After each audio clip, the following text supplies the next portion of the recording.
सदाशिवसमारम्भां शङ्कराचार्यमध्यमाम् अस्मदाचार्यपर्यन्तां वन्दे गुरुपरम्परां श्रुतिस्मृतिपुराणानामालयं करुणालयं नमामि भगवत्पादं शङ्करं लोकशङ्करं शङ्कराचार्यं केशवं बादरायणं सूत्रभाष्यकृतौ वन्दे भगवन्तौ पुनः पुनः।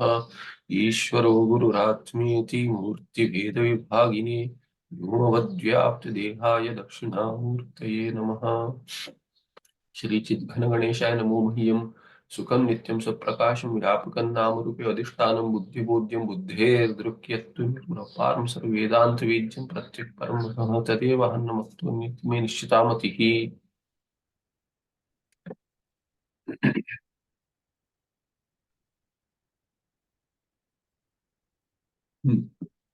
आगे ये अंक देख रहे 155 साक्षी ज्ञानमंतरा अपि सर्प ज्ञानम निवर्त्यते इति समाधान। साक्षी ज्ञान के बिना भी सर्प ज्ञान की निवृत्ति होगी। आक्षेप क्यों था? क्योंकि सर्प ज्ञान तो साक्षी उपहित चैतन्य जो है वो सर्प ज्ञान का अधिष्ठान है, वहां पर है। तो सर्प ज्ञान की निवृत्ति तो अधिष्ठान ज्ञान से होगी। अधिष्ठान ज्ञान माने साक्षी चैतन्य, उसका ज्ञान होना चाहिए। तो उसके बिना निवृत्ति नहीं होगी सर्प ज्ञान की। तो उसका समाधान देखते, साक्षी ज्ञान के बिना भी सर्प ज्ञान की निवृत्ति होगी। क्यों? क्योंकि दो प्रकार के निवृत्तियां बताई। एक तो क्या है, लय रूप, और दूसरा है नाश रूप, आत्यंतिक नाश। तो आत्यंतिक नाश का उन्होंने उदाहरण दिया। क्या कहा? पहले तो निवृत्ति द्विविधा, आत्यंतिक निवृत्ति कारणात्मना अवस्थिति रूपा निवृत्तिश्च इति। कारणात्मना अवस्थिति माने लय रूप निवृत्ति। स्वकारणेन सह एव कार्यस्य निवृत्तिर आत्यंतिकी निवृत्तिरित्युच्यते। अपने कारण के साथ जो निवृत्त हो जाता है उसको क्या कहते हैं? वो निवृत्ति क्या है? आत्यंतिक निवृत्ति कहते हैं। कल्पित वस्तुनां सर्वेषां कारणं तु तद अधिष्ठान चैतन्य आश्रित तद आवरक अज्ञानमेव। तस्माद् अधिष्ठान चैतन्य अपरोक्ष ज्ञानेन एव अज्ञानं तत्कार्यं च सर्वं आरोपितं निशेषं निवर्तते। तो क्या कहा कि कल्पित वस्तु जो है वो किसमें कल्पित है? जो कारण है उनका कारण क्या है? कल्पित वस्तुओं का कारण अधिष्ठान चैतन्य आश्रित और उसको आवरण करने वाला आवरक क्या है? अज्ञान है। तो अज्ञान कैसे जाएगा? अधिष्ठान ज्ञान से जाएगा। तो अज्ञान के साथ कार्य की निवृत्ति होगी या कार्य के साथ कारण अज्ञान की निवृत्ति होगी। तस्माद अधिष्ठान चैतन्य अपरोक्ष ज्ञानेन एव अज्ञानम तत्कार्यं सर्वम आरोपितम निशेषम निवर्तते।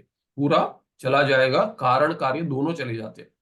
अभी क्या कह रहे हैं? लय रूप जो है, कार्यस्य कारणे लय रूप निवृत्तिस्तु, कि आत्यंतिक निवृत्ति के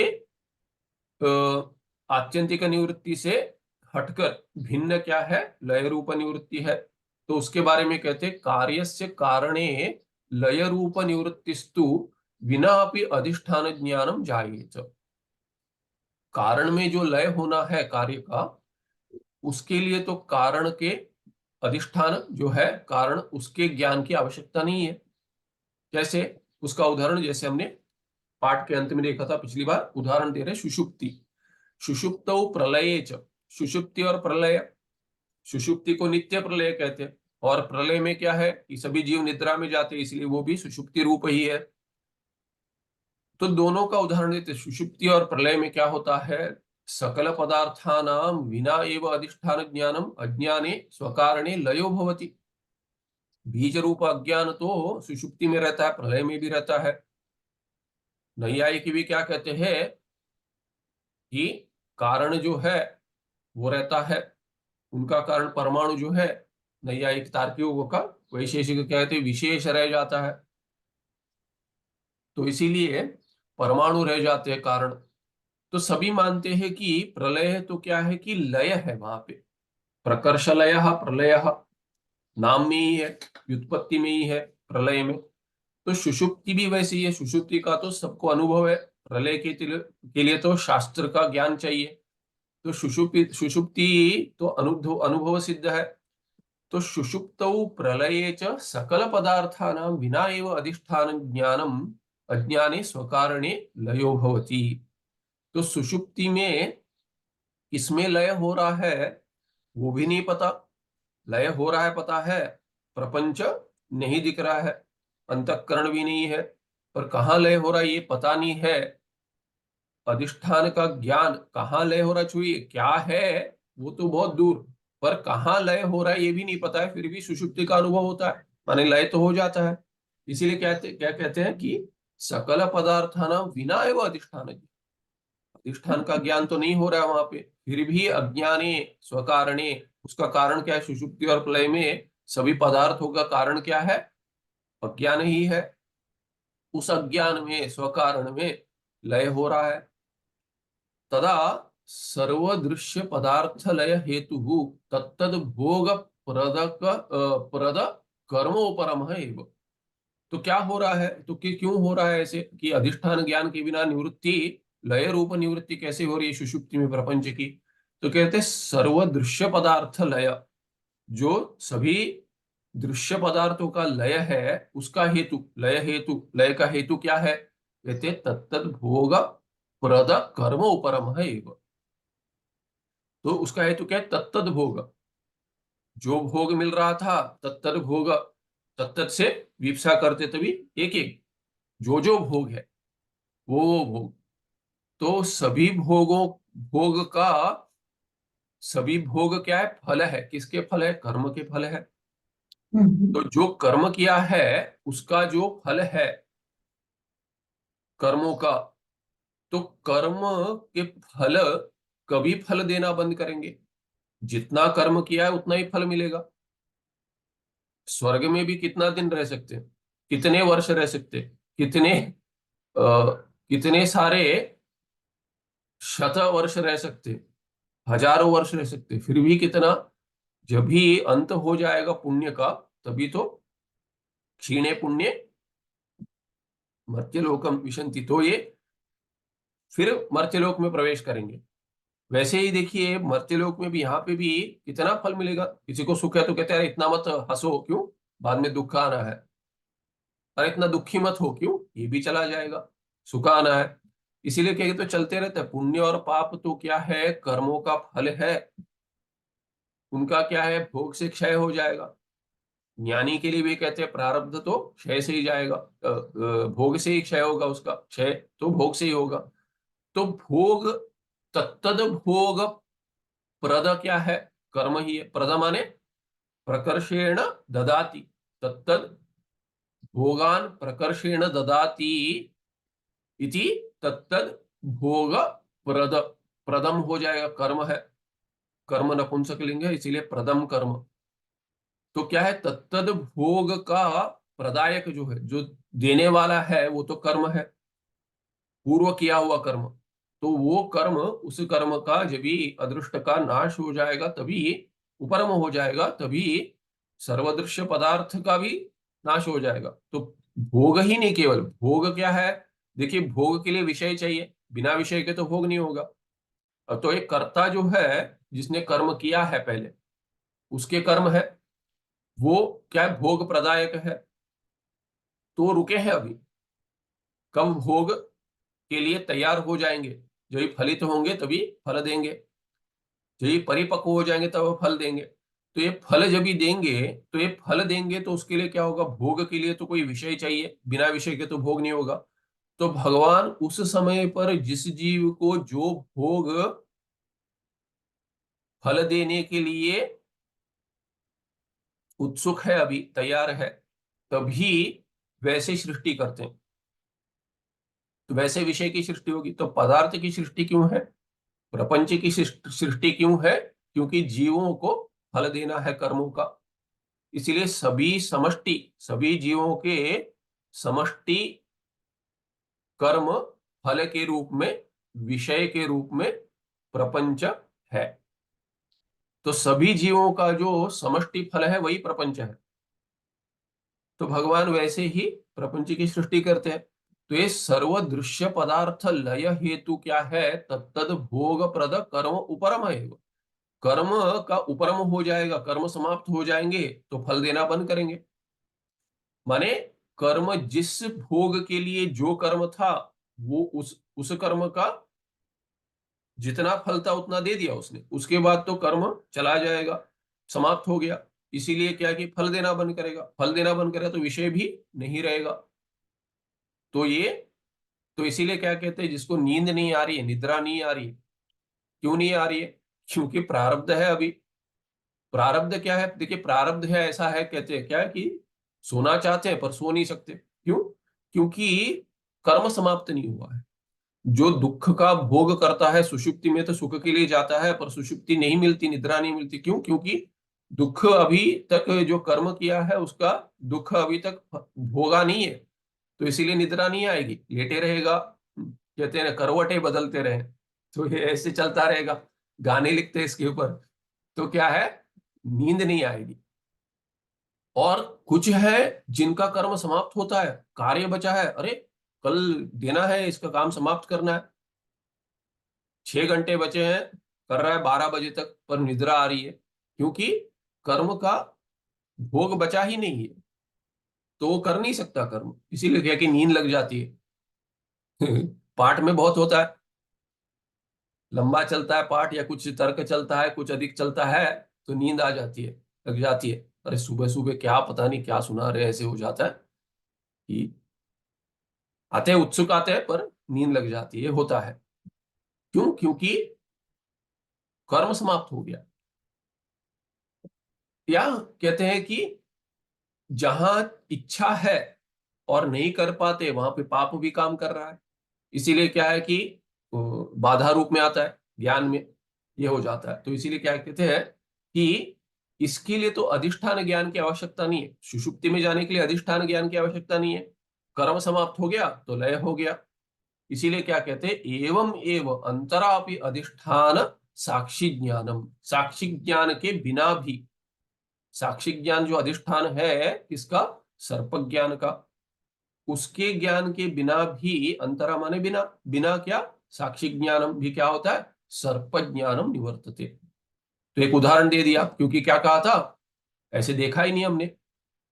तद आरोपित निवृत्ति न दृष्टा, अधिष्ठान ज्ञान के बिना आरोपित की निवृत्ति नहीं देखिए करके, तो इसका उदाहरण दीजिए, अर्थ हो गया, तो उदाहरण दे दिया। सुषुप्ति में और प्रलय में भी ऐसे ही होता है, ऐसे उदाहरण दे दिया। तत्र सर्पज्ञान विषयीभूत सर्पाभाव एव सर्पज्ञान निवृत्ति कारणम भवति। तो क्या होता है, सर्पज्ञान विषयीभूत सर्पाभाव, तो सर्प का जो अभाव है, सर्प कैसे चला गया, सर्प का जो अधिष्ठान था, सर्प क्या है, अर्थ है, विषय है, उस सर्प के अधिष्ठान ज्ञान से, अधिष्ठान क्या है, रज्जु अवच्छिन्न चैतन्य, तो रज्जु अवच्छिन्न चैतन्य के ज्ञान से, वो क्या है, रज्जु का ज्ञान। पहले हमने देखा कि रज्जु का ज्ञान और रज्जु अवच्छिन्न चैतन्य एक ही है। तो रज्जु के ज्ञान से माने रज्जु अवच्छिन्न चैतन्य जो सर्प अर्थ का, बाह्य सर्प का अधिष्ठान है, उसके ज्ञान से सर्प का अभाव हो गया, अर्थाध्यास का अभाव हो गया। उसी से क्या हो जाएगा, सर्प ज्ञान विषयीभूत जो है, ये सर्प क्या है, बाहर सर्प है, सर्प का विषय क्या है, तो कहते हैं सर्प का सर्प ज्ञान विषय था, सर्प ज्ञान विषयीभूत सर्पाभाव। तो सर्प ज्ञान का विषय था, सर्प ज्ञान का विषय क्या था, सर्प था, क्योंकि सर्प का ज्ञान हो रहा है, उसका विषय क्या है, मैंने उल्टा बताया। तो सर्प, सर्प का ज्ञान हो रहा है पहले अध्यस्त स्थल में, भ्रम स्थल में, भ्रम भ्रम काल में। सर्प का भ्रम है माने क्या, सर्प बाहर दिख रहा है, तो सर्प जो बाहर दिख रहा है, वो सर्प बाहर दिख रहा है, कैसे पता है, सर्प का ज्ञान हो रहा है, तो सर्प बाहर है, वो सर्प ज्ञान का विषय है। तो इसीलिए क्या है, सर्प ज्ञान विषयी भूत, सर्प ज्ञान का जो विषय है, विषयत्व प्राप्तम, जिसको विषयत्व प्राप्त हुआ है, वो क्या है, सर्प है, बाह्य देश में जो है, उसका अभाव हो गया। उसका अभाव कैसे हो गया, उसके अधिष्ठान ज्ञान से हो गया। तो सर्प के अधिष्ठान रज्जु ज्ञान से, रज्जु अवच्छिन्न चैतन्य ज्ञान से सर्प का अभाव हो गया। तो सर्प का अभाव हो गया तो सर्प किसका विषय था? सर्प ज्ञान का विषय था। तो सर्प ज्ञान विषयभूत सर्प चला गया, उसका अभाव हो गया, तो क्या हो जाएगा? सर्प ज्ञान भी चला जाएगा, क्योंकि विषय नहीं है। ज्ञान के लिए तो विषय चाहिए, तो विषय जब भी चला गया तो तत्र सर्प ज्ञान विषयभूत सर्पाभाव एव सर्प ज्ञान निवृत्ते हेतु कारण भवति। तो कारण हो जाएगा, कारणम भवति। जो पहले कहा था सहज रूप से वही कहा था पहले, सर्पाभावात सर्प ज्ञानाभाव। सर्प चला गया तो सर्प ज्ञान चला गया। तो प्रक्रिया में भी जो समझा है उसका अर्थ वही होगा। तो पूर्व पक्षी ने क्या कहा? नहीं, आपके प्रक्रिया के समझाइए।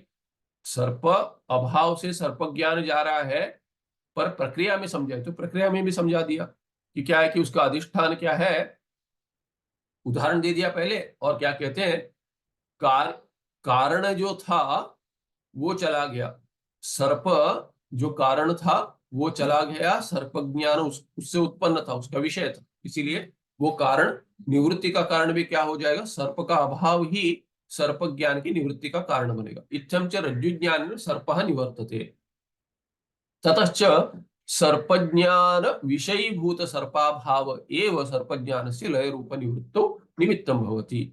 तो इस प्रकार से इत्थम क्या हो जाएगा? रज्जु ज्ञान में सर्पः निवर्तते। रज्जु ज्ञान से, रज्जु अवच्छिन्न चैतन्य से ही क्या हो गया? सर्प की निवृत्ति हो गई। और सर्प की निवृत्ति होकर ततश्च, ततश्च में तस्मात्, उसके बाद क्या हो गया? सर्प ज्ञान विषयीभूत सर्पाभाव क्या है? वही सर्प ज्ञान के लय रूप निवृत्ति का निमित्त है। ततश्च यहाँ पे तस्मात् कारणात्, तस्मात् हेतु, तस्मात् हेतु क्योंकि सर्प जिसका हेतु था सर्प ज्ञान का वो चला गया, तो सर्प ज्ञान भी चला जाएगा। ये समझा दिया। अभी क्या कहते हैं? रज्जु ज्ञान समय सर्प ज्ञान अधिष्ठान भूत साक्षी भानम अपनी संभवती इति समाधानम। प्रक्रिया में पूर्व पक्षी अभी कह रहा है आपने प्रक्रिया समझाई, पर निवृत्ति में उस प्रक्रिया के अनुसार उत्तर था नहीं। अभी आप कह रहे हैं कि समझा, उदाहरण दे दिया, उदाहरण से समझाया, और उदाहरण से आपने क्या कहा? सहज उत्तर जो दिया था उससे आपने उदाहरण ऐसा देखा गया है कि बिना अधिष्ठान ज्ञान की भी निवृत्ति होती है, तो अधिष्ठान के ज्ञान के बिना यहाँ पे भी निवृत्ति हो जाए। कैसे हो जाए? विषय की निवृत्ति से विषय ज्ञान की निवृत्ति हो जाती है। पर आपकी प्रक्रिया के अनुसार क्या है कि अधिष्ठान ज्ञान के बिना अध्यस्त की निवृत्ति, अध्यस्त की निवृत्ति नहीं हो सकती। तो इसीलिए क्या कि अधिष्ठान ज्ञान से साक्षी ज्ञान से निवृत्ति होगी, ऐसे आक्षेप जो किया था उसका समाधान अभी भी नहीं मिल रहा है। तो एक दूसरे दृष्टि से बताते हैं, कहते हैं रज्जु ज्ञान समये, रज्जु का ज्ञान जब भी हो रहा है, पूर्व पक्षी क्या कह रहा है? तभी तो क्या है कि रज्जु अवच्छिन्न चैतन्य का ज्ञान हो रहा है, साक्षी ज्ञान तो नहीं हो रहा है। तो अभी कहते रज्जु ज्ञान समये सर्प ज्ञान अधिष्ठान भूत साक्षी भानम अपनी संभवती इति समाधानम। कह रहे कि रज्जु जो बाह्य देश में है उसके ज्ञान से रज्जु अवच्छिन्न चैतन्य जो सर्प का अधिष्ठान बना था उसका ज्ञान हो गया, पर साक्षी चैतन्य का ज्ञान नहीं हुआ, ऐसा मत किए कहिए। क्यों? क्योंकि दोनों चैतन्य एक ही है, दो चैतन्य है ही नहीं। तो इसीलिए कहते साक्षी ये सर्प ज्ञान का अधिष्ठान जो साक्षी है, साक्षी चैतन्य, उसका ज्ञान नहीं हो रहा है ऐसा नहीं है, उसका भान भी हो रहा है। संभव है, कैसे संभव है वो बताएंगे। अथवा, अथवा माने पहले पक्ष से भिन्न प्रक्रिया रूप से बता रहे हैं कि साक्षी ज्ञान तो, साक्षी चैतन्य तो सर्प ज्ञान का अधिष्ठान है, उसका भान होना चाहिए ना साक्षी ज्ञान की निवृत्ति के लिए, सर्प ज्ञान की निवृत्ति के लिए। सर्प ज्ञान का अधिष्ठान साक्षी चैतन्य, साक्षी चैतन्य अधिष्ठान ज्ञान के बिना सर्प ज्ञान की निवृत्ति नहीं होगी अध्यस्त की। ये है ना। तो ये हम बता रहे हैं कि रज्जु ज्ञान के समय पर ही साक्षी का भी, साक्षी चैतन्य का भी भान हो रहा है। कैसे हो रहा है? अथवा सर्पः तज्ज्ञानम च इति उभयमपि रज्जु ज्ञानेन एव निवर्तते। रज्जु ज्ञान से सर्प और सर्प ज्ञान दोनों निवृत्त हो जाते। ये तो पहले पक्ष में बताया। तथा ही कैसे निवृत्त हो जाते? उसी समय पर एक साथ युगपत निवृत्ति होती है। कैसे? तथा ही रज्जु साक्षात्कार समये अंतःकरणम नेत्र द्वारा बहिर्निर्गत्य रज्जु देशम प्राप्य तत्समानाकार भवति। तो रज्जु साक्षात्कार के समय पर जब ये भ्रांति जाएगी, कैसे जाएगी, हमने बतलाया कि वृत्ति व्याप्ति होगी और फल व्याप्ति होगी। तो इसीलिए क्या है कि नेत्रों के द्वारा, चक्षुर इंद्रिय के द्वारा अंतःकरण बाह्य देश में जाएगी, रज्जु देश में। तो रज्जु साक्षात्कार समय क्या हो रहा है, अंतःकरण नेत्र द्वारा बहिर्निर्गत्य, बाहर जाकर क्या होता है, अंतःकरण बाहर जाकर रज्जु देशम प्राप्य, रज्जु देश प्राप्त करके तत्समानाकार रज्जु समानाकार, रज्जु आकार ले लेती है। अंतःकरण रज्जु आकार ले लेता है तो अंतःकरण की वृत्ति कहते हैं, उसको भी वृत्ति व्याप्ति कहेंगे।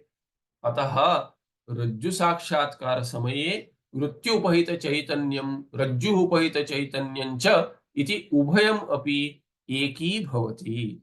तब क्या हो रहा है, वृत्ति व्याप्ति से अज्ञान हट गया, आवरण हट गया। तो वैसे हो रहा है, हमने समझा था कि हमने देखा था कि क्या वृत्ति व्याप्ति से क्या होता है कि उस आकार से उस अज्ञान को का निवारण हो जाता है। इसीलिए क्या है कि अतः रज्जु साक्षात्कार समय, उसी समय पर क्या हो रहा है, रज्जु का साक्षात्कार हो रहा है, अधिष्ठान का।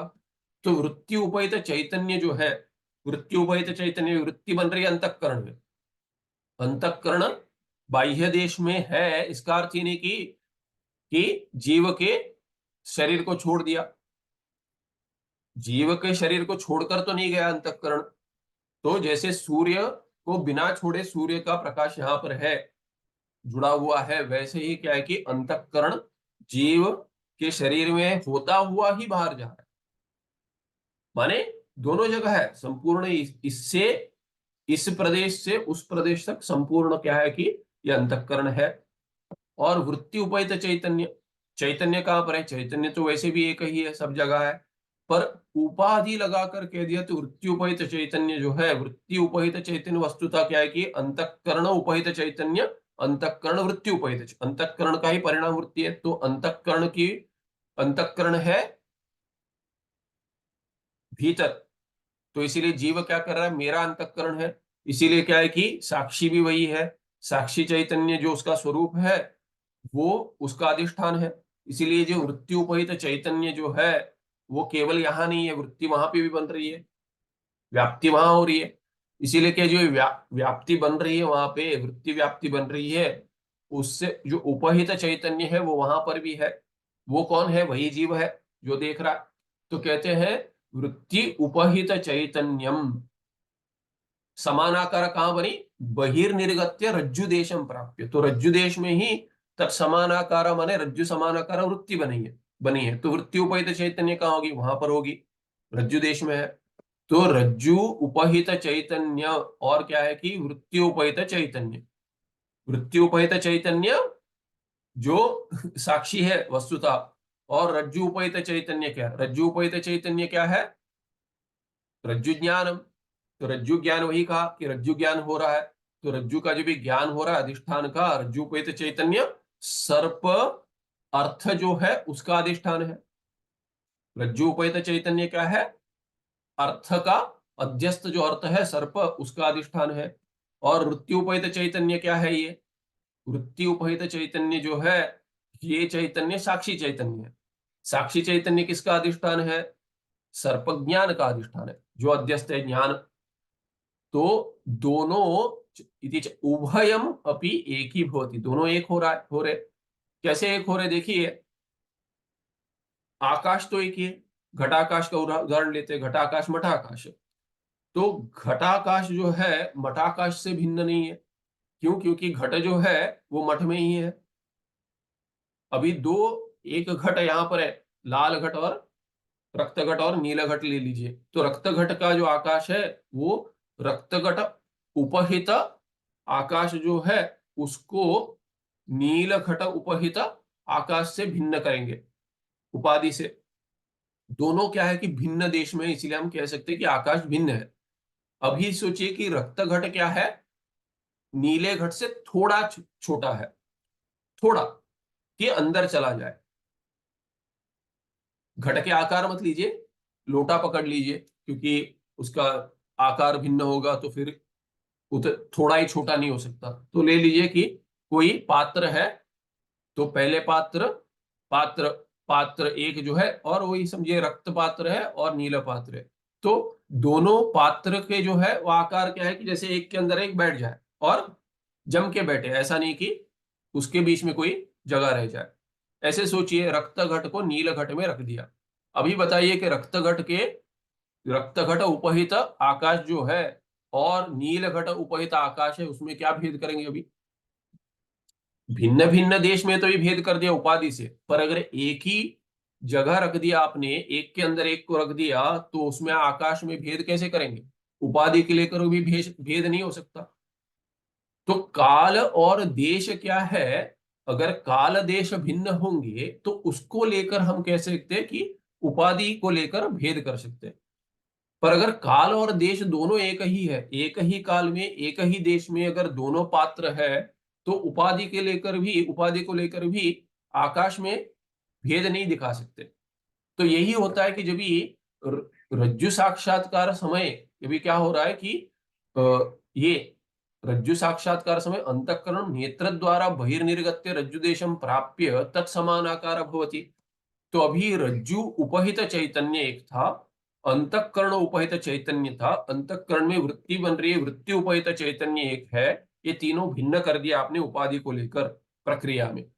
जब ही अंतःकरण बाहर चला गया, रज्जु देश में ही है, तो रज्जु अवच्छिन्न चैतन्य जहां है वहीं पर अंतःकरण अवच्छिन्न चैतन्य है, और अंतःकरण की वृत्ति बन गई परिणाम से, तो वृत्त्योपहित चैतन्य भी वही है। तो अभी वृत्त्योपहित चैतन्य जो साक्षी है, और रज्जु उपहित चैतन्य जो है विषय उपहित चैतन्य, वो क्या है? वो रज्जु ज्ञान है जो सर्प अर्थ का अधिष्ठान है। तो सर्प अर्थ का अधिष्ठान और सर्प ज्ञान का अधिष्ठान जो है, वो दोनों चैतन्य जिसमें उपाधि को लेकर आपने भेद किया था, क्योंकि भिन्न भिन्न देश में चिंता की थी, अभी एक ही देश में हो गए। एक ही देश में हो गए तो कैसे भेद करेंगे? तो इसीलिए क्या है, अतः रज्जु साक्षात्कार समये वृत्त्युपहित चैतन्यम रज्जु उपहित चैतन्यम च इति उभयमपि एक ही भवति, एक ही हो जाएंगे, भेद तो नहीं कर पाएंगे आप, उपाधि के लेकर भी नहीं कर पाएंगे। न तयोरस्ति भेद, उन दोनों में भेद है ही नहीं। एक ही भवति माने कि एक ही थे, उपाधि को लेकर आपने भेद किया तो वो भी संभव नहीं है। अभी पहले कभी एक ही भवति माने ऐसा नहीं कि एक थे नहीं, चैतन्य तो एक ही है, फिर भी उपाधि को लेकर जो आपने भेद किया था वो भेद भी नहीं हो पाएगा। तयोर नास्ति भेद अत्र अयम हेतु। अभी क्या हो रहा है तो हेतु बताते, नहीं क्वचिदपि चैतन्यस्य अस्ति भेदः स्वरूपतः। स्वरूप में तो चैतन्य में कोई भेद है ही नहीं, एक ही है, कभी भी एक था। जब भी भिन्न भिन्न देश में उपाधियां थी तभी भी एक ही था, और एक ही देश में हो गया तभी भी एक ही है, किंतु उपाधि को लेकर भेद था। किंतु उपाधि निबंधन एवं सह, उपाधि निबंधन में उपाधि निबंधनम कारणम यस्य यस्य चैतन्यस्य तच्चैतन्यम उपाधि निबंधनम। हेतु का क्या नहीं, नहीं कुछ भेद भेद स्वरूप था, किंतु उपा एवं स भेद भेद। हाँ, तो उपाधि निबंधनम यस्य भेदस्य सभेदः उपाधि निबंधनः। निबंधनम माने निबंधन है नपुंसकलिंग शब्द, यहाँ पे बहुरी में पुल्लिंग हो रहा है भेद के साथ, भेद अन्य पद है। तो उपाधि क्या है? उपाधि निबंधन है, निबंधन माने कारण। तो उपाधि जिसका कारण है वो भेद क्या है? उपाधि निबंधन करके बहुरी बन जाएगा उसका।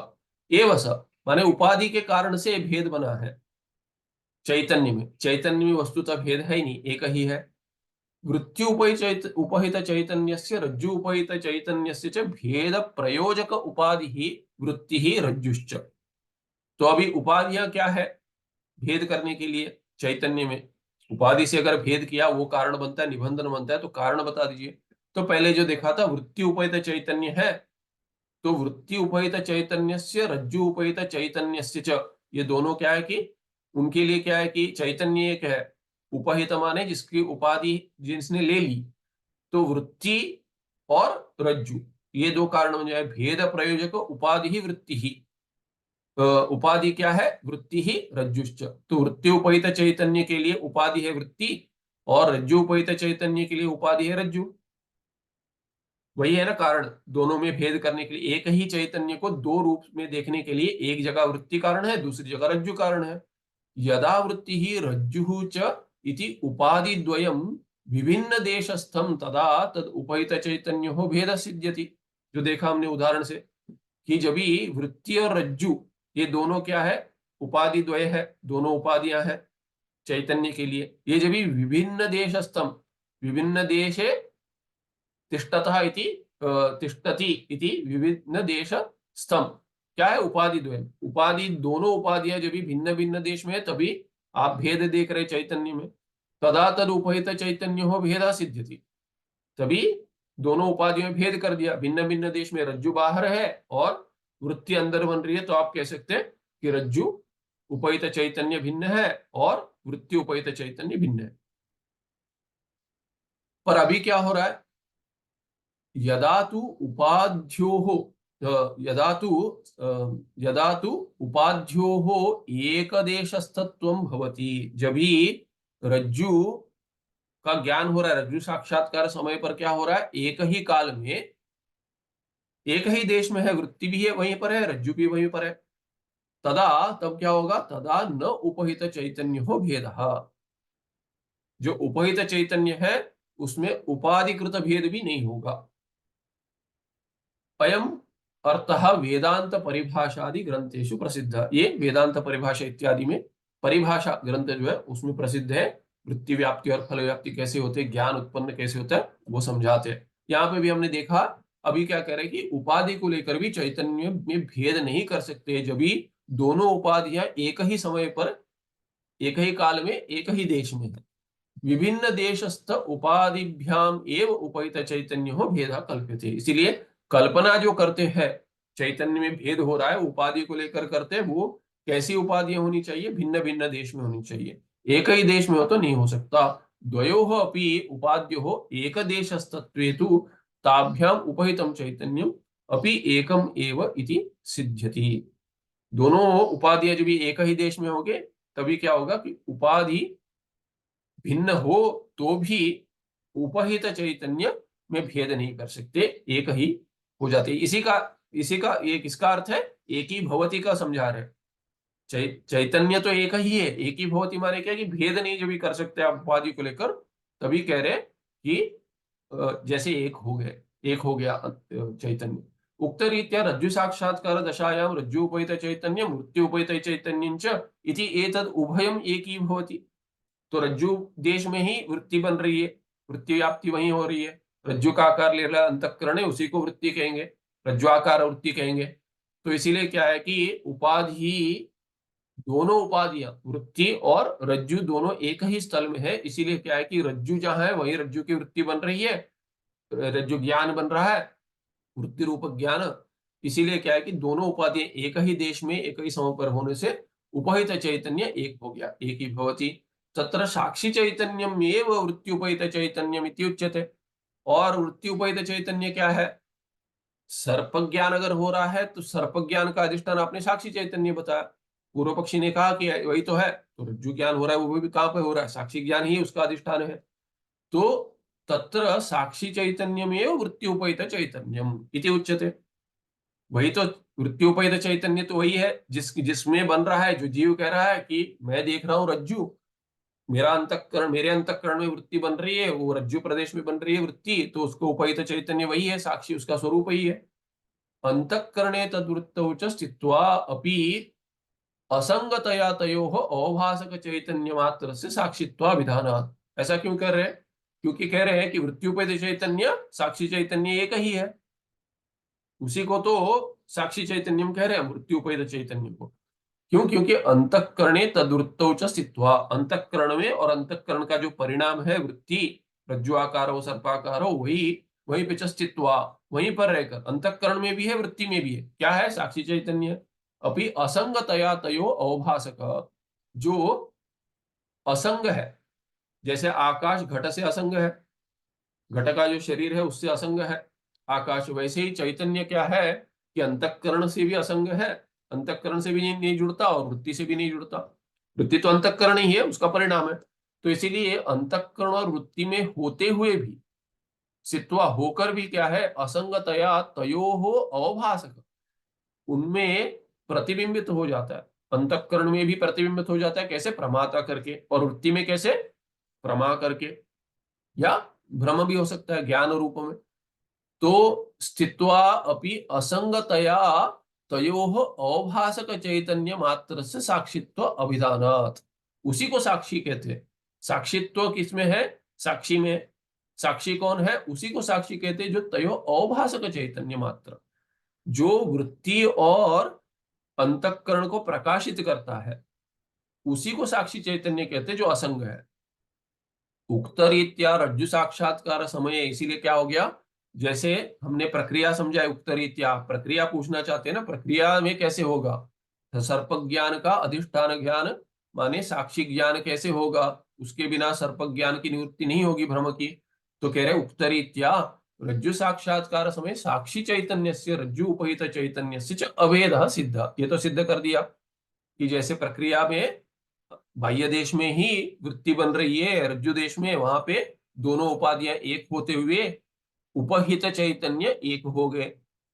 तो क्या है कि रज्जु ज्ञान जो है, रज्जु उपहित चैतन्य, और साक्षी चैतन्य जो है सर्प ज्ञान का अधिष्ठान, वो दोनों एक ही हो गए। इसीलिए हम जब ये कह रहे हैं एक हो गया, माने रज्जु ज्ञान तो आप मान रहे हैं, पहले रज्जु ज्ञान से ही सर्प के अर्थ की निवृत्ति हो रही है। और रज्जु ज्ञान क्या है, रज्जु उपहित चैतन्य, और रज्जु उपहित चैतन्य और साक्षी चैतन्य में भेद नहीं है, एक हो गए। तो रज्जु ज्ञान हो गया माने रज्जु उपहित चैतन्य ज्ञान हो गया, माने साक्षी चैतन्य ज्ञान हो गया, क्योंकि दोनों एक है। साक्षी चैतन्य ज्ञान हो गया माने क्या है, सर्प ज्ञान का के अधिष्ठान, सर्प ज्ञान के अधिष्ठान का ज्ञान हो गया। तो अधिष्ठान ज्ञान से अध्यस्त की निवृत्ति हो जाती है, इसलिए साक्षी ज्ञान से क्या हो जाएगा, रज्जु ज्ञान से साक्षी ज्ञान भी हो गया, उसी साथ एक ही है। और इसीलिए क्या है कि सर्प ज्ञान की भी जो अध्यस्त है उसमें उसकी निवृत्ति हो जाएगी, एक साथ युगपत हो जाएगी।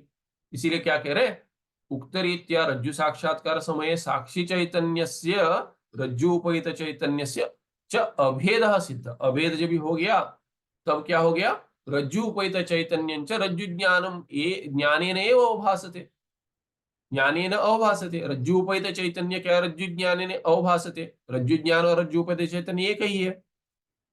पहले समझाया था कि रज्जु उपहित चैतन्य को ही रज्जु ज्ञान कहेंगे, क्योंकि रज्जु ज्ञान क्या है, रज्जु ज्ञान क्या है, उससे रज्जु अज्ञान चला जाता है। और रज्जु अज्ञान क्या है, रज्जु उपहित चैतन्य में जो अज्ञान है उसको रज्जु अज्ञान कहेंगे, जो आवरक है, रज्जु का आवरक है, माने रज्जु उपहित चैतन्य का आवरक है। इसीलिए क्या है कि रज्जु ज्ञान से रज्जु उपहित चैतन्य भी प्रकाशित हो रहा है, कैसे, स्वयं प्रकाश रीत्या, क्योंकि रज्जु ज्ञान क्या करता है कि वो जो वृत्ति है, इसमें भी दो अंश है, रज्जु ज्ञान में दो अंश है, एक चैतन्य है और एक वृत्ति है। जो वृत्ति है वो जड़ है, वो क्या करती है, अज्ञान को हटा देती है। तो वृत्ति रूप रज्जु ज्ञान रज्जु अज्ञान को हटा देती है। उसके बाद क्या हो जाए, जो आवरण है वो हट गया, तो रज्जु उपहित चैतन्य स्वयं प्रकाश होते हुए प्रकाशित हो जाता है। उसी को हम क्या कहेंगे, रज्जु वृत्ति प्रकाशित हो गई, फलित हो गई। इसीलिए क्या है कि ये दोनों अंश बताए, इसीलिए रज्जु ज्ञानेन रज्जु उपहित चैतन्य अवभासते। और रज्जु उपहित चैतन्य क्या है, इससे अभिन्न है साक्षी चैतन्य से। रज्जु उपहित चैतन्याद अपृथक भूतम, जो एक ही भूत है वो क्या है, साक्षी चैतन्यम। इसीलिए साक्षी चैतन्यम अपनी रज्जु ज्ञानेन एव अवभासते, दूसरे ज्ञान की आवश्यकता नहीं है साक्षी चैतन्य ज्ञान की। ठीक है ना, समझ आ रहा है ना, कुछ नहीं है दूसरे प्रक्रिया के और ही बता दिया। चैतन्य एक ही है, एक है, उसमें उपाधि से जो भेद किया था, उपाधि एक ही देश कर कर, एक ही देश में उपाधि होते हुए दोनों में भेद नहीं है, इसलिए दोनों एक ही है। दोनों एक है तो एक के ज्ञान तो आपने मान लिया, दूसरे का ज्ञान नहीं हो रहा, वो वही हो गया, दूसरे के ज्ञान की आवश्यकता नहीं, क्योंकि एक दूसरा है ही नहीं, दोनों एक हो गए। उपाधि से जो भेद किया तो उपाधियां है ही नहीं, क्योंकि उपाधियां एक ही देश में, उपाधियां है पर उपाधि एक ही देश में होने से चैतन्य में भेद नहीं हो पाएगा, उपाधि कृत भेद भी नहीं हो पाएगा। इसीलिए एक ज्ञान से, एक अधिष्ठान ज्ञान से दूसरे अधिष्ठान जो उससे अभिन्न है उसका भी ज्ञान हो गया। इसीलिए दोनों में जो अध्यस्त है, एक में सर्प अध्यस्त है अर्थ और दूसरे में सर्पज्ञान अध्यस्त है, दोनों का निवारण एक साथ ही हो जाएगा। एवं रज्जु साक्षात्कार समय सर्पज्ञान अधिष्ठान भूत साक्षी चैतन्य से भानसत्वात् तत्र कल्पित सर्पज्ञान से अपनी निवृत्ति ही संभवती। इसीलिए क्या हो गया, एवं रज्जु साक्षात्कार समय, रज्जु का जब साक्षात्कार हो रहा है उसी समय पर सर्प ज्ञान का जो अधिष्ठान है क्या है, साक्षी चैतन्य है। वो साक्षी चैतन्य रज्जु ज्ञान से, रज्जु ज्ञान से ही उसका अवभास हो रहा है। क्यों? क्योंकि साक्षी चैतन्य क्या है, वही रज्जुपेत चैतन्य से अपृथक भूत है, माने एक ही ये, अभिन्न है। तब क्या होगा, तत्र कल्पित सर्प ज्ञान से अपनी निवृत्ति संभवती। तत्र माने साक्षी चैतन्य में, साक्षी चैतन्य में जो सर्प ज्ञान अध्यस्त है उसकी भी निवृत्ति हो जाएगी। तो ये प्रक्रिया है, प्रक्रिया से भी उत्तर दे दिया, उदाहरण भी दे दिया कि न दृष्टा लोके न दृष्टा तो दृश्यते तु करके दे दिया। क्यों? अनुभूयते, सुषुप्ति अनुभव सिद्ध है, इसीलिए कहते हैं कि बिना अधिष्ठान के ज्ञान से जैसे प्रपंच की निवृत्ति हो गई सर्व पदार्थ की, क्यों? कर्म समाप्त हो गया भोग का, वो हेतु बन गया, तो हेतु भिन्न होगा और हेतु नहीं अधिष्ठान। तो अभी कहते नहीं प्रक्रिया में तो अधिष्ठान का ज्ञान होना चाहिए, तो प्रक्रिया से समझा दिया अधिष्ठान ज्ञान से अगर सिद्ध होना है तो निवृत्ति होनी है, अगर सर्प ज्ञान की तो अधिष्ठान ज्ञान भी हो रहा है, एक साथ ही हो रहा है। अभी आगे कह रहे सकल त्रिपुटी भान समये साक्षी भानम अवश्यम भवती इति निरूपण।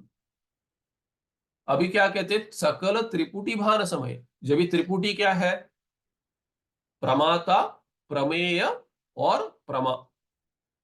प्रमाता है जो, माने क्या है कि प्रमाता कह रहे हैं, प्रमाता अगर विशेष रूप में देंगे कि श्रोता, अगर सुन रहा है तो श्रोता जो है, और जो श्रवण श्रवण क्रिया है, और विषय जो है श्राव्य विषय जो है, वो तीनों तीनों त्रिपुटी में आएंगे।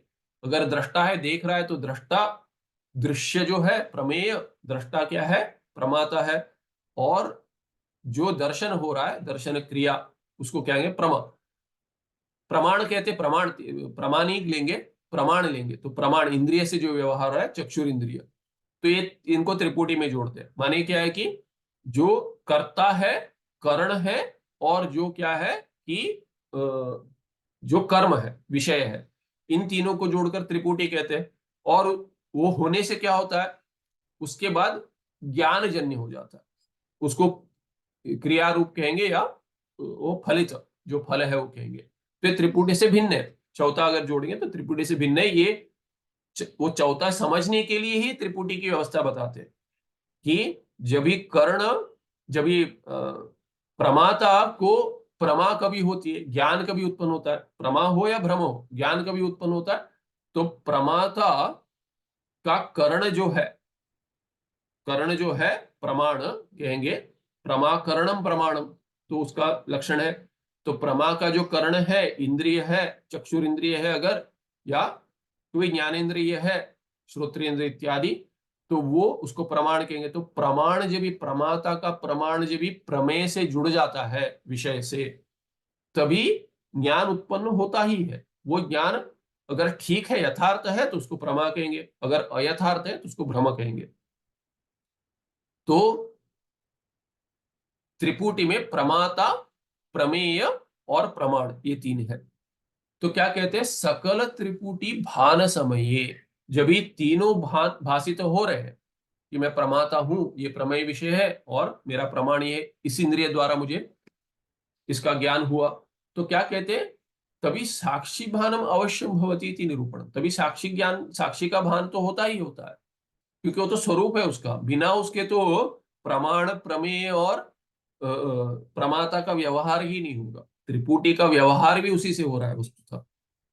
तो क्या कहते अथवा, तो आगे और कहते अथवा, माने पहले जो प्रक्रिया बताई और उसके पहले जो सहज उत्तर दे दिया, उससे भिन्न और एक कह रहे हैं, अथवा कूटस्थ दीपे विद्यारण्य मुनि भी इत्थम उक्तम। कूटस्थ दीप, ये एक अध्याय पंचदशी में, तो वहां पे क्या कहते हैं, विद्यारण्य मुनि क्या कहते हैं, उनके द्वारा क्या कहा गया, मुनि भी इत्थम उक्तम अंतःकरण से वृत्ति ही चिदाभास सहिता चक्षुरादि कर्ण द्वारा बहिर्निर्गत्य घटादि विषयान् प्रकाशयति तत्र घटादि रूपो विषयः चिदाभास सहित वृत्ति रूपम घटादि विषयकम ज्ञानम चिदाभास सहित अंतःकरण रूपो ज्ञाता एतत्रयमपि साक्षी प्रकाशयति। तो क्या कह रहे देखिए, कहीं कर्ण को जोड़ते हैं, यहाँ पे क्या कह रहे देखिए, अंतःकरण से वृत्ति ही, अंतःकरण की जो वृत्ति है चिदाभास सहिता चक्षुरादि कर्ण द्वारा बहिर्निर्गत्य, बाहर जाकर, कैसे, चक्षुरादि कर्ण द्वारा, कर्ण के द्वारा बाहर जाती है, क्या जाती है, वृत्ति जाती है, चिदाभास सहित है वो वृत्ति क्या है, चिदाभास के साथ है, चिदाभास के साथ है, चक्षुरादि कर्ण द्वारा बहिर्निर्गत्य घटादि विषयान प्रकाशयति, घटादि विषय को प्रकाश करती है, तत्र घटादि रूप विषय, ये तो प्रक्रिया तो हमने देखी है पहले, तो तत्र घटादि रूप विषय, विषय किसको कहेंगे, घटादि, घटपटादि इसको विषय कहेंगे, चिदाभास सहित वृत्ति रूपम घटादि विषयकम ज्ञान, ज्ञान जो है, ज्ञान के लिए विषय होना चाहिए, किस विषय का ज्ञान होगा, घटादि अगर विषय है तो घटादि विषय का ज्ञान होगा, वो क्या है, चिदाभास सहित वृत्ति रूप है, चिदाभास सहित है, वृत्ति जो है, ज्ञान क्या है, वृत्ति रूप है, घटादि वृत्ति, घटाकार वृत्ति, उसी को ज्ञान कहेंगे, तो ये चिदाभास सहित है, बिना चिदाभास के तो अंतःकरण में चिदाभास पहले से ही, वृत्ति में तो होगा ही होगा, चिदाभास सहित अंतःकरण रूप ज्ञाता, और ज्ञाता किसको कहेंगे, चिदाभास सहित अंतःकरण, केवल अंतःकरण तो ज्ञाता नहीं है, जड़ है, केवल वृत्ति भी क्या है कि ज्ञान नहीं हो सकती, उसमें प्रकाश होना चाहिए, उसको प्रतिबिंबित जो है फलित, उसको कहेंगे चैतन्य, फलित हो जाता है उसको कहेंगे चिदाभास, चिदाभास सहित, तो चिदाभास अंतःकरण में है और अंतःकरण के परिणाम वृत्ति में भी है, उसको ज्ञान कहेंगे, अंतःकरण में जो है उसके साथ जुड़कर चिदाभास को ज्ञाता कहेंगे, और घट तो घटादि जो जड़ है वो विषय है, अभी क्या कहते हैं, घट विषय को प्रकाश करने वाले, तो ये चिदाभास के बिना तो प्रकाश नहीं होगा, तो इसीलिए कहते हैं वृत्ति जब भी वहां पे बनती है तभी वृत्ति अज्ञान जब भी हटा देता है, तभी क्या है कि उसके अंदर जो चैतन्य अंश है वो प्रकाश दे देता है, उसको प्रकाशयति, प्रकाश कर देता है, एतत्रैव साक्षी प्रकाशयति, इन तीनों को भी कौन प्रकाशित करता है, ये प्रतिबिंब, चिदाभास तो प्रतिबिंब रूप है, आभास कहते हैं या प्रतिबिंब कहते हैं, प्रतिबिंब किसका होगा, प्रतिबिंब तो चैतन्य का ही हो रहा है, वही तो साक्षी है, एतत्रय भी साक्षी प्रकाशित, तो जब ये घट वृत्ति द्वारा प्रकाशित हो रहा है, कहीं वृत्ति, वृत्ति चिदाभास सहित वृत्ति है, तो वृत्ति तो अज्ञान को हटाएगी और चैतन्य अंश जो है प्रकाश कर रहा है, चैतन्य अंश क्या है, वस्तुतः चिदाभास है, चिदाभास जो वृत्ति में है, वृत्ति में प्रतिबिंबित है, वृत्ति में प्रतिबिंबित को चिदाभास कहेंगे, अंतःकरण में प्रतिबिंबित को चिदाभास कहेंगे, वो अगर प्रकाश दे रहा है तो वस्तुतः कौन प्रकाश दे रहा है, वस्तुतः तो चैतन्य जिसका प्रतिबिंब हो रहा है, जिसका आभास हो रहा है, उस वही तो प्रकाश दे रहा है, तो चिद जो है जिसका आभास हो रहा है वृत्ति में और अंतःकरण में, वो तो वस्तुतः साक्षी चैतन्य ही है,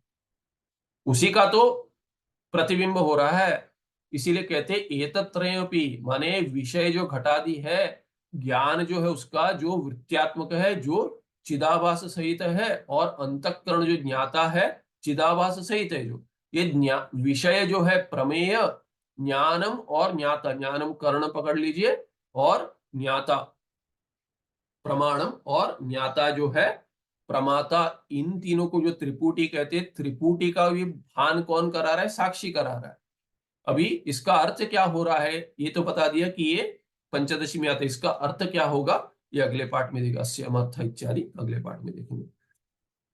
हाँ, कोई प्रश्न पूछिए। यहाँ पे मेरे को एक डाउट है हाँ, कि सुषुप्ति और प्रलय में कैसे हम भेद करेंगे।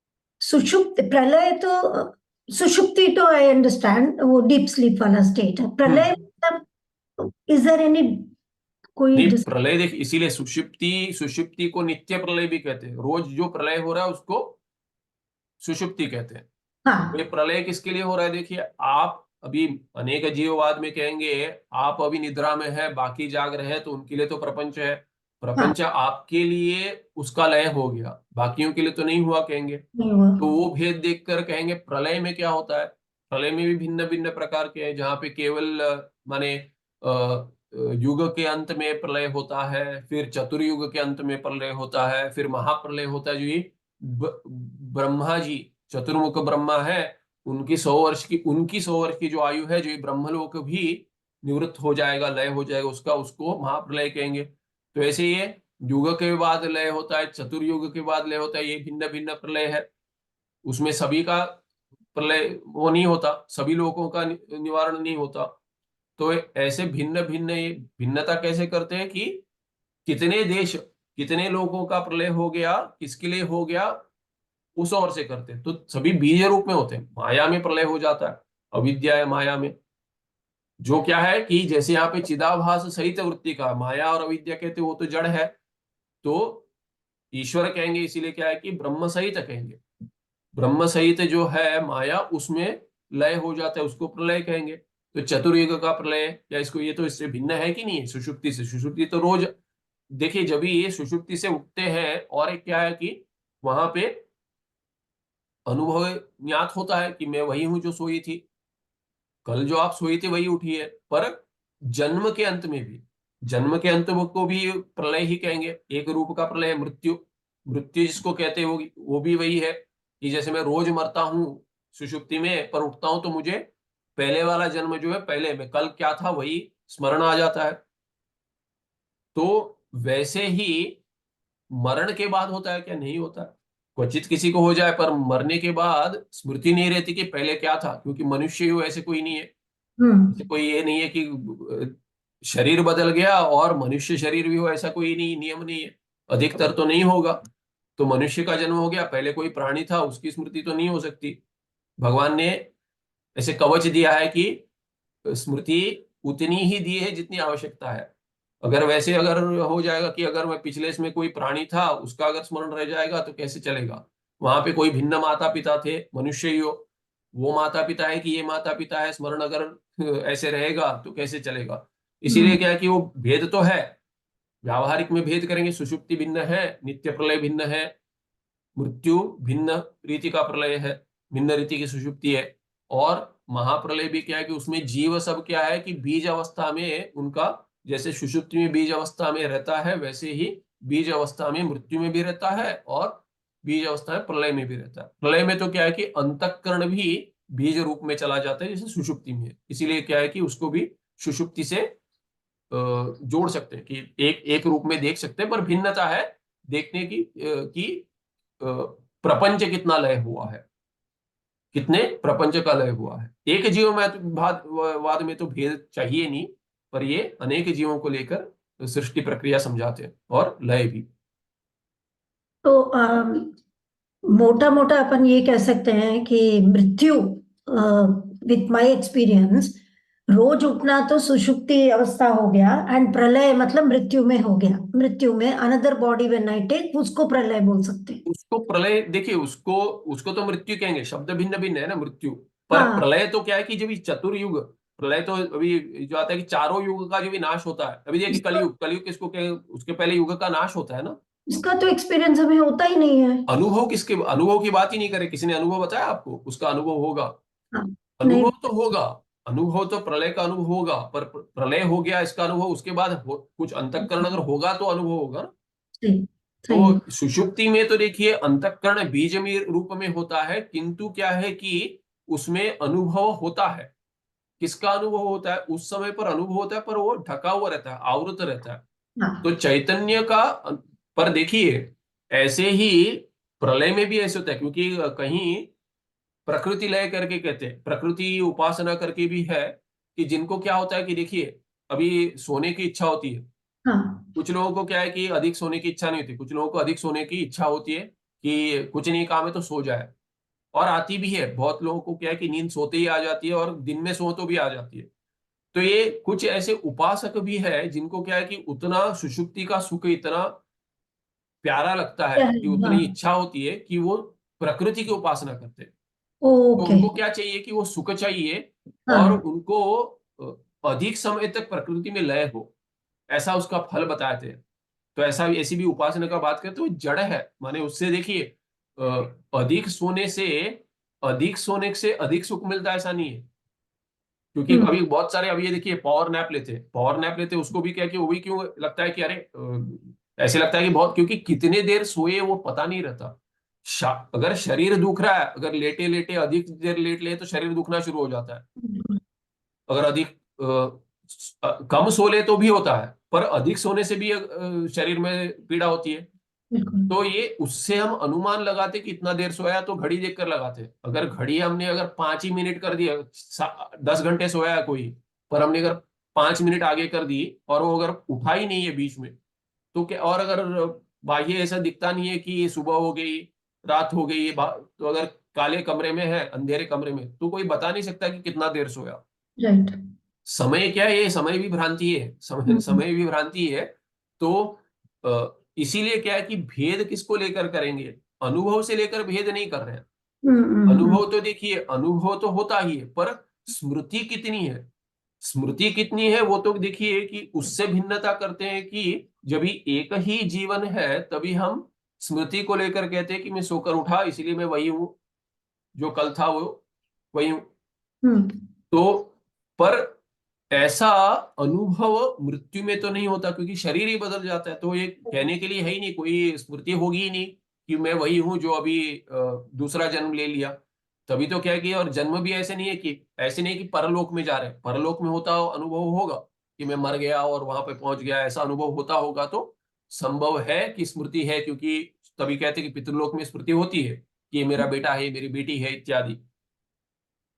तो उसमें क्या है कि उसमें जो शरीर है उसमें स्मृति जो है वो वैसे ही रखी है भगवान ने, कि जब तक आगे वाला कर्म फलित नहीं हो जाए तब तक क्या है, तब तक वो स्मृति रहे कि मैं पिता हूं इसका, माता हूं, माता थी। तो इसीलिए वो टूटता नहीं है, वो संबंध नहीं टूटता। इसीलिए चाहते हैं कि वहां पे तृप्त होने के लिए तर्पण दे, श्राद्ध करे इत्यादि, तो उनको तभी उस लोक में सुख मिलता है। तो ये जो है उससे भेद करें कि स्मृति जितनी है, पर अगर दूसरा शरीर प्राप्त होगा तो पहले शरीर में जो प्राप्त थी वो स्मृति नहीं रहती, संस्कार रहते पर स्मृति नहीं रहती। राइट। और संस्कार भी क्या है कि वही संस्कार फलित होते हैं जो प्रारब्ध के लिए है, जो भोग के लिए, जो देखा हमने कर्म जो है, कर्म का जो कारण है भोग का कारण तो कर्म है, तो जितना भोग उस शरीर में लिखा हुआ है नए जन्म में, उतने ही संस्कार फलित होंगे, बाकी संस्कार तो है। तो प्रलय में क्या है कि बाकी लोगों की जब भी निवृत्ति हो जाती है, जब भी हो रही है तभी तो अनुभव होगा, क्योंकि ये शरीर में है, शरीर के में नहीं है तो कैसे अनुभव होगा। शरीर तो माध्यम माध्यम है। इसीलिए क्या है कि अगर आप प्रक्रिया देखेंगे, जो सृष्टि दृष्टि प्रक्रिया में उस ओर से ये सब भेद है। तो जब भी सो रहा हूं मैं सुषुप्ति अवस्था में, जब तभी शरीर तो है, शरीर में अंतःकरण है, अंतःकरण उसी शरीर को लेकर बीज रूपों में चला गया, तब जाकर हम कहते हैं कि उसी शरीर में मैं उठा इसीलिए स्मृति है, वही शरीर है, वही आसपास में वही है, समय बीत गया उतना हम कह सकते हैं। पर मृत्यु में ऐसा नहीं होता, परलोक जाते हैं तभी भी भिन्नता तो है, और प्रलय जो है, भिन्न भिन्न प्रलय है, उसमें भी भेद तो होगा, क्योंकि तभी रहता है जीव, उसको अनुभव होता है। किसका अनुभव होता है, अविद्या है कि कुछ नहीं जानता तो अनुभव होता है, पर उसको सुख का अनुभव तो होता है कि उसमें है वो, क्योंकि ब्रह्म में लीन हो रहा है, वस्तुतः अविद्या में लीन हो रहा है। अविद्या तो ब्रह्म से हटकर नहीं है, साथ जुड़े ही है, सहित ही है। इसीलिए क्या है कि इसीलिए तो प्रकृति लय की अपेक्षा करते हैं, पर वो जड़ है कि इतने आप सो लेंगे तो, अगर इसीलिए कहते हैं कि समाधि की इच्छा करते हैं, समाधि में भिन्नता करते हैं, समाधि सुषुप्ति जैसे नहीं है, सुषुप्ति जैसे करके कहते हैं पर सुषुप्ति जैसे नहीं है, आनंद सुषुप्ति का इसीलिए कहते हैं। पर आवृत उतना नहीं है, जैसे सुषुप्ति में पूरा मेरा स्वरूप ढका होता है वैसे ढका नहीं होता समाधि में। पर जो ये प्रकृति में लय हो जाता है, प्रलय हो जाता है, तभी तो ढका हुआ रहता है, तभी कोई ज्ञान नहीं रहता, इसीलिए जड़ ही है, समाधि जैसे भी नहीं है वो। इसीलिए क्या है कि जो अपेक्षा करते हैं उसकी, वो क्या कर रहे हैं कि वो केवल भाग रहे हैं, माने दुख बहुत है इसे कि अधिक सो ले, तो वैसे अपेक्षा करते हैं। इसीलिए भेद तो है, पर एक दृष्टि में जो कुछ अंश है उसमें तो एकता है, अविद्या अंश में एकता है। और क्या है कि सुख का अनुभव जो होता है अपने स्वरूप का, उसमें एकता है।